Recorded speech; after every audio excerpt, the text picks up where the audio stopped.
नमस्कार दोस्तों, मैं स्मित मिश्रा स्वागत करता हूं एक बार फिर से आप सभी का एमजेटी एजुकेशन में। दोस्तों, आज हम लोग बात करने वाले हैं एक बहुत ही इंपॉर्टेंट और बहुत ही सीरियस टॉपिक के बारे में, जिसकी चर्चा ना कहीं मीडिया में हो रही है ज़्यादा और ना ही आपको डिजिटल मीडिया या टीवी चैनल्स पर देखने को मिल रहे हैं। लेकिन ये बातें ज़रूरी हैं, ये डिमांड्स हैं, ये उन भारतीयों की डिमांड्स हैं जो लोग समझ लो इतनी ठंड में, इतने बर्फीले क्षेत्र में अनशन पर बैठे हुए हैं, भूख हड़ताल पर बैठे हुए हैं, 2 हफ्ते से ज़्यादा हो गए हैं। तो उन लोगों की मांग क्या है, डिमांड क्या है, ये मैं अपनी क्षमता अनुसार अपने हिसाब से अपने प्लेटफॉर्म के माध्यम से आप तक पहुंचाना चाह रहा हूं। इस वीडियो को पूरा डिटेल में देखिएगा। आज इस वीडियो में बहुत कुछ हम लोग सीखेंगे, बहुत कुछ जानने को मिलेगा आपको। अनुच्छेद 371 क्या है, इसको जानेंगे। अनुसूची 6 क्या है, शेड्यूल 6 क्या है, इसकी डिमांड क्यों हो रही है, इसको जानेंगे। भारत सरकार इसके लिए क्या कर रही है और यहाँ की डिमांड कहाँ तक पहुंची है, क्या है डिमांड, ये सब कुछ हम लोग जानने वाले हैं। लद्दाख में प्रोटेस्ट क्यों चल रहा है, सोनम वांगचुक भूख हड़ताल पर क्यों बैठे हैं, अनटिल डेथ, मतलब जब तक मृत्यु नहीं हो जाएगी तब तक ये भूख हड़ताल पर रहेंगे, ऐसा इनका कहना है। ये सब पूरा डिटेल हम लोग जानेंगे इस क्लास में, तो बहुत ही इंपॉर्टेंट होने वाली है। रिक्वेस्ट है आपसे कि आप लोग इस वीडियो को शेयर भी कीजिएगा ज्यादा से ज्यादा, देखने के साथ साथ में सिर्फ कमेंटबाजी करने से बात नहीं चलेगी, क्योंकि आप जान रहे हो बाकी सारी चीजें दिखाई जा रही हैं, ये नहीं दिखाया जा रहा है। तो देखो, सोनम वांगचुक का नाम आपने जरूर ही सुना होगा। इनके ऊपर 3 इडियट मूवी बनी थी, जिसमें रणछोड़ दास झांझट का जो रोल निभाया था आमिर खान ने, वो इन्हीं के ऊपर बेस्ड मूवी बनी थी और इन्हीं की लाइफ को उसमें दिखाया गया था। फिलहाल अभी क्या मामला है, अभी दोस्तों क्लाइमेट एक्टिविस्ट सोनम वांगचुक जो है, ये फास्ट अनटू डेथ तक, यानी कि भूख हड़ताल पर बैठे हैं, वो भी अनटिल डेथ। तो ये भूख हड़ताल लद्दाख की डिमांड्स को लेकर के, लद्दाख की मांगों को लेकर के ये किए हुए हैं। वहां पर क्या मांगे हैं, इसको हम लोग आज जानेंगे। ये भूख हड़ताल क्यों कर रहे हैं, वहां पर हजारों की संख्या में भीड़ इकट्ठा हुई है। और आप सोचो, इतनी हाइट पर, लद्दाख जैसे इतने हाइट वाले एरिया पर, जहां पर माइनस में भी टेम्परेचर पहुंच जाता है, तो इस टाइम पर वहां पर प्रोटेस्ट क्यों हो रहा है। सब लोग बाहर आकर के एक मैदान में वहीं पर भूख हड़ताल कर रहे हैं, खाना भी नहीं खा रहे हैं, वहीं पर सो रहे हैं मैदान में आकर के, इतनी ठंड में। मतलब आप समझो कि बाकी जगहों पर लोग करते हैं प्रोटेस्ट नॉर्मल प्लेसेस पर, तो वहां पर तो हालत ही खराब हो जाती है। ये लोग तो इस बर्फीले वाले ऐसे एरिया में कर रहे हैं प्रोटेस्ट और सो भी रहे हैं रात को इसी ठंड में। इनकी डिमांड क्या है, इन्होंने दोस्तों इसको पूर्ण राज्य का दर्जा मानने के लिए एक डिमांड की हुई है। अभी हम लोग सिलसिलेवार तरीके से एक एक डिमांड और उसकी क्या मतलब सरकार वहां पर क्या कर रही है और वो पूरी डिटेल क्या है डिमांड की, उससे क्या फायदा होगा, ये सब हम लोग जानने वाले हैं। आप धैर्य के साथ बने रहिए वीडियो में।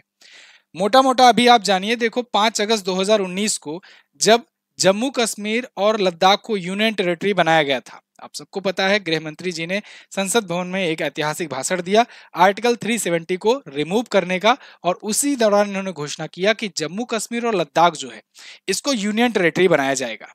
लेकिन यहां पर उन्होंने एक स्टेप और बताया कि जम्मू कश्मीर और लद्दाख यूनियन टेरिटरी तो बनेंगे, लेकिन जम्मू कश्मीर में विधानसभा दी जाएगी, जबकि लद्दाख में विधानसभा नहीं दी जाएगी। मतलब लद्दाख में विधानसभा देने की इन्होंने बात नहीं की।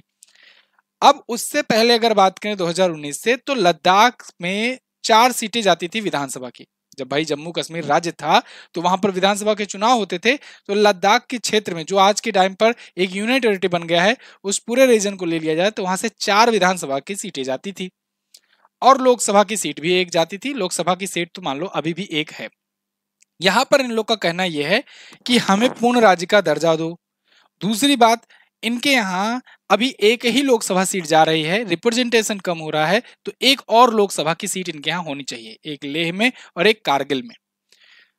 देखो, होता क्या है कि आपको ये छोटी बात लग रही होगी, लेकिन आप ऐसा सोचकर देखो, आपकी बात सुनेगा कौन, आपकी बात देश तक पहुंचेगी कैसे, जब आपका कोई रिप्रेजेंटेटिव होगा वहां का। ये संसद के जो सदस्य होते हैं, जो भी आकर के लोकसभा से या राज्यसभा से आकर बैठते हैं संसद में, तो वो अल्टीमेटली अपने अपने क्षेत्र के रिप्रेजेंटेटिव होते हैं। अपने अपने क्षेत्र की जो मांगे होती है, जो डिमांड्स होती है, उनको रखते हैं। नहीं तो उनको डर रहता है कि अगली बार हम नहीं चुने जाएंगे, यहाँ की जनता हमको वोट नहीं देगी अगर इनकी मांगों को नहीं उठाएंगे। अब लद्दाख में जब इनकी मांगों को सुनने वाला कोई रिप्रेजेंटेटिव ही नहीं है, तो इनकी जब मांगे होंगी तो ये मांग इनकी लेकर जाएगा कौन संसद में। तो ये अनशन पे बैठेंगी ही। तो इसके लिए इन्होंने सीट बढ़ाने की मांग की हुई है कि यहाँ पर एक और सीट दी जाए, जिससे एक थोड़ा गहरा इम्पैक्ट पड़ सके, थोड़ा ज्यादा बड़े उसमें हम लोग अपनी आवाज संसद तक पहुंचा सके, क्योंकि संसद से ही सब कुछ होना है। दूसरी बात, पहले अब सोनम वांगचुक के बारे में थोड़ा सा और जान लो। ऐसा नहीं है कि मतलब जैसे जिन लोग को नहीं पता हो सोनम वांगचुक कौन है, इसके बारे में थोड़ा जान लो, जिससे इनकी बातों में थोड़ा आपको वजन नजर आने लगे कि ये बात कह रहे हैं तो कितनी गंभीर बातें हैं और ये कितना बड़ा इनका व्यक्तित्व है। दोस्तों, ये 1966 में पैदा हुए, तब जम्मू कश्मीर में, अब तो ये लद्दाख यूनियन टेरिटरी अलग हो गया है, लेकिन लद्दाख वाले एरिया में ही ये पैदा हुए थे। इसके अलावा ये इंजीनियरिंग किए, मैकेनिकल इंजीनियर हैं पेशे से। 3 इडियट मूवी आपने देखा ही होगा। इन्होंने दोस्तों बहुत सारे अवार्ड्स पाए हैं। डायरेक्ट अवार्ड पर आते हैं। इन्हें global award for sustainable architecture award मिला 2017 में। इनको रमन मैग्सेसे अवार्ड मिला 2018 में, जिसे एशिया का नोबेल कहते हैं। इसके अलावा इन्हें 2016 में फ्रेड एम पैकवार्ड अवार्ड मिला, रोलेक्स अवार्ड फॉर एंटरप्राइज मिला है, इनको रियल हीरोज अवार्ड मिला है। इसके अलावा इनको Ashoka fellowship for social entrepreneurship award मिला है। ये सभी अवार्ड्स इनको मिल चुके हैं। इसके अलावा इन्होंने लद्दाख के लोगों के लिए, भारतीय सेना के लिए बहुत सारे ऐसे इक्विपमेंट, बहुत सारे ऐसे सस्टेनेबल डेवलपमेंट प्रोजेक्ट्स बनाए हैं, मदद की हुई है, जिसमें ना सिर्फ वहां पर लोगों की मदद हुई वहां से, बल्कि भारतीय सेना जब वहां पर रहती है, तैनात रहती है, उसके लिए भी इन्होंने बहुत सारे ऐसे कैंप बनाए हुए हैं, जो कैंप जो है अंदर से गर्मी पैदा करती है, सेना वहां पर रुकती है। तो मतलब देश के लिए भी इन्होंने बहुत सारे ऐसे काम किए हैं। इन्होंने वहां पर बर्फ को स्टोर करने वाले बहुत अच्छे अच्छे ऐसे, मतलब बर्फीली क्षेत्र में रहते हैं तो वहां से ही यूज करके, वहां का ही मटेरियल यूज करके उसी हिसाब से कहीं पर फाउंटेन बनाना इनका हुआ। मतलब रिन्यूएबल तरीके से बहुत अच्छी अच्छी चीजें बनाई हुई हैं इन्होंने, और जिसका लाभ वहां की जनता भी लेती है ऑफकोर्स, और बाकी लोग भी लेते हैं। तो इनकी ये डिमांड ये प्रमुख तौर पर सामने आई। इसके अलावा 2 और पार्टीज हैं जिन्होंने सामने बढ़ चढ़ के हिस्सा लिया, जैसे ओपेक्स बॉडी ले और कारगिल डेमोक्रेटिक अलायंस। तो ये सब सामने आकर के अपने मुद्दों को उठा रहे हैं, हजारों लोगों को रिप्रेजेंट कर रहे हैं। अब ये 3 फरवरी से ही शुरू हुआ था। 3 फरवरी से 6ठी अनुसूची में लद्दाख को शामिल करने की डिमांड चल रही थी, और उसके बाद से फिर बातचीत भी शुरू हुई भारत सरकार से भी समय समय पर। इसके अलावा प्रदर्शन के अलावा यहाँ पर लद्दाख बंद की भी ये दोनों पार्टी ने मिलकर के घोषणा की। बीच में लद्दाख बंद भी था। 19 फरवरी को बातचीत शुरू हुई केंद्र सरकार से। हाई पावर्ड का कमेटी का गठन किया गया। कमेटी से लेकिन कोई बात बनी नहीं। बातचीत काफी दिनों तक चली, लेकिन कुछ नतीजा नहीं निकला। 24 फरवरी को केंद्र सरकार के साथ प्रदर्शनकारियों की चौथी बैठक हुई। पूर्ण राज्य का दर्जा देने से केंद्र सरकार ने इनकार कर दिया कि अभी के लिए इसको पूर्ण राज्य का दर्जा नहीं दिया जाएगा। याद हो आपको 2019 में जब गृह मंत्री जी ने भाषण दिया था, तो उस टाइम उन्होंने कहा भी था कि समय आने पर पूर्ण राज्य का दर्जा भी दिया जाएगा। ये जम्मू कश्मीर को भी दिया जा सकता है और इसको भी दिया जा सकता है, और ऐसा होता भी आया है। मतलब आप देखो, बहुत सारे राज्य आज के टाइम पर पूर्णतः राज्य हैं, लेकिन पहले यूनियन टेरिटरी हुआ करते थे। फॉर एग्जाम्पल अरुणाचल प्रदेश देख लो, गोवा देख लो, बहुत सारे ऐसे राज्य हैं पहले यूनियन टेरिटरी थे, बाद में उनको दर्जा दिया गया राज्य का। राज्य का दर्जा देने से क्या होता है, देखो जब केंद्र की सरकार रहेगी तो पूरा पावर केंद्र का रहेगा। वहां पर जनता से कोई मतलब नहीं। एडमिनिस्ट्रेटर नियुक्त कर दिए गए, वो तो भैया सरकारी नौकरी वाले एडमिनिस्ट्रेटर, उनको सरकार से तनख्वाह मिल रही है, उनको कोई मतलब ही नहीं है, कोई दिक्कत ही नहीं है, वो जनता के बीच से आए नहीं है। मान लो जैसे किसी एक यूपी के किसी एक बंदे को ले जाकर के लद्दाख में नियुक्त कर दिया गया, वहां का उपराज्यपाल बना दिया गया, या गवर्नर, वहां पर एडमिनिस्ट्रेटर बना दिया गया। अब उसे लद्दाख के लोगों के बारे में क्या मालूम कि उनकी प्रॉब्लम्स क्या है, एक्चुअल में उनकी डिमांड्स क्या है। लेकिन अगर पूर्ण राज्य का दर्जा होता तो फिर वहां पर विधानसभा का चुनाव होता। विधानसभा का चुनाव होता तो जगह जगह से एक एक विधायक लड़ते आते। वो विधायक बचपन से वहां पर पले बड़े हैं, वो उनकी डिमांड समझ रहे हैं, उनकी जरूरत समझ रहे हैं, उनकी मांगे समझ रहे हैं। उनको ये भी डर है कि अगर हम इनकी डिमांड्स को उठाएंगे नहीं, ले जाकर के बात बनवाएंगे नहीं, तो अगली बार ये लोग हमको चुनेंगे नहीं। तो ये एक बड़ा इंपैक्ट होता है पूर्णतः राज्य का दर्जा देने से। ठीक है, तो यहाँ पर ये लोग पूर्ण राज्य का दर्जा इसीलिए डिमांड कर रहे हैं।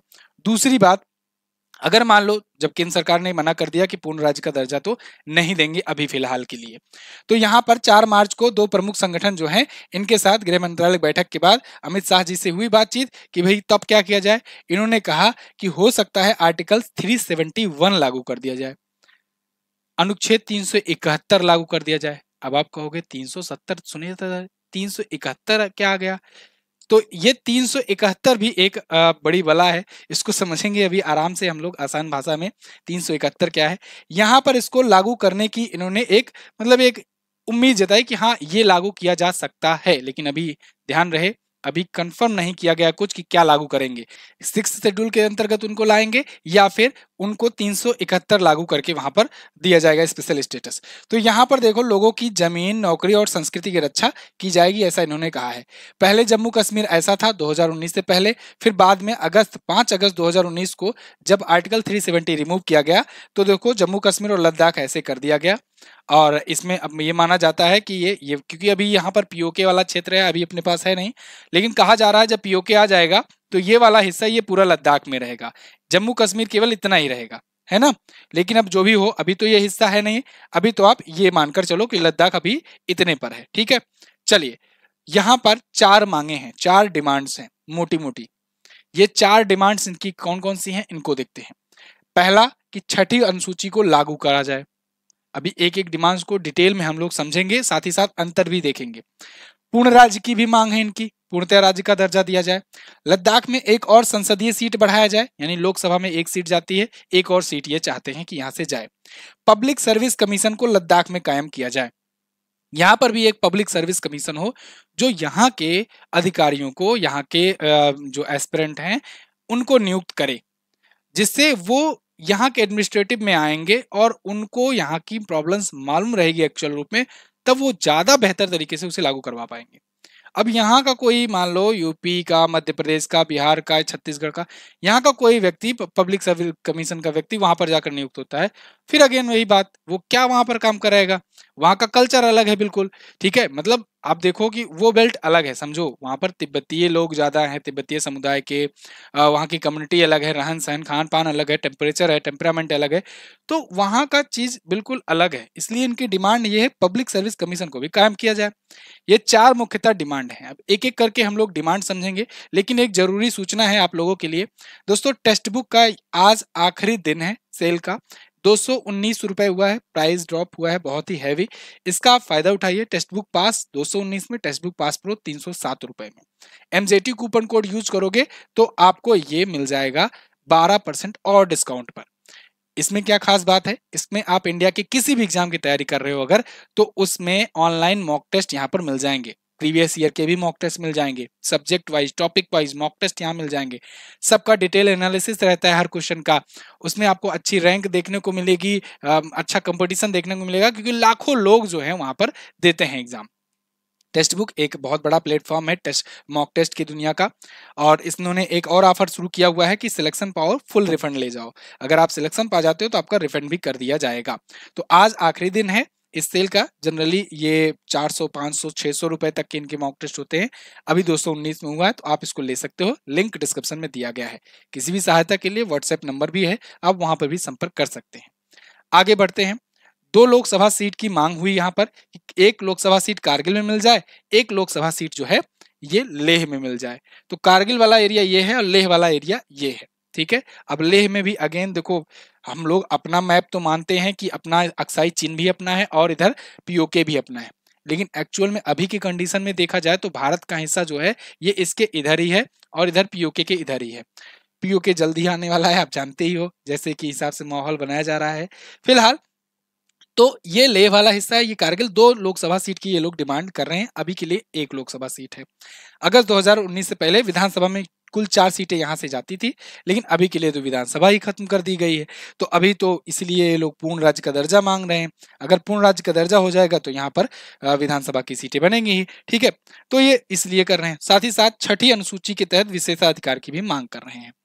अब 371 को समझते हैं, फिर 371 को समझेंगे, फिर अनुसूची 6 को समझेंगे, फिर दोनों में अंतर देखते हैं।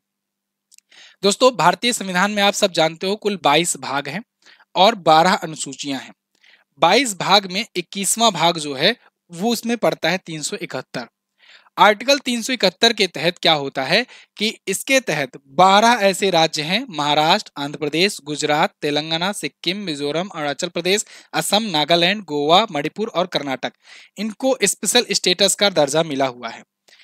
स्पेशल स्टेटस का दर्जा इसलिए मिला हुआ है जिससे कि ये राज्य जो हैं इनके कुछ लोग जो अपने संस्कृति, अपने कल्चर, अपनी सभ्यता इसको प्रिजर्व करना चाहते हैं, तो इससे रिलेटेड ये अपने डिसीजंस खुद ले सकते हैं। ये इन 12 राज्यों के लिए किया गया है। शुरुआत में ये जब आया था 1950 के एक टाइम पर ही आ गया था, तो उस टाइम पर केवल महाराष्ट्र गुजरात के लिए था ये, लेकिन आगे चल करके धीरे धीरे A B C D E F करके जोड़ता जाया गया 371 में, तो उसमें बाकी राज्य भी जुड़ते गए। ध्यान रहे अनुच्छेद 370 की बात नहीं हो रही है, अनुच्छेद 371 की बात हो रही है।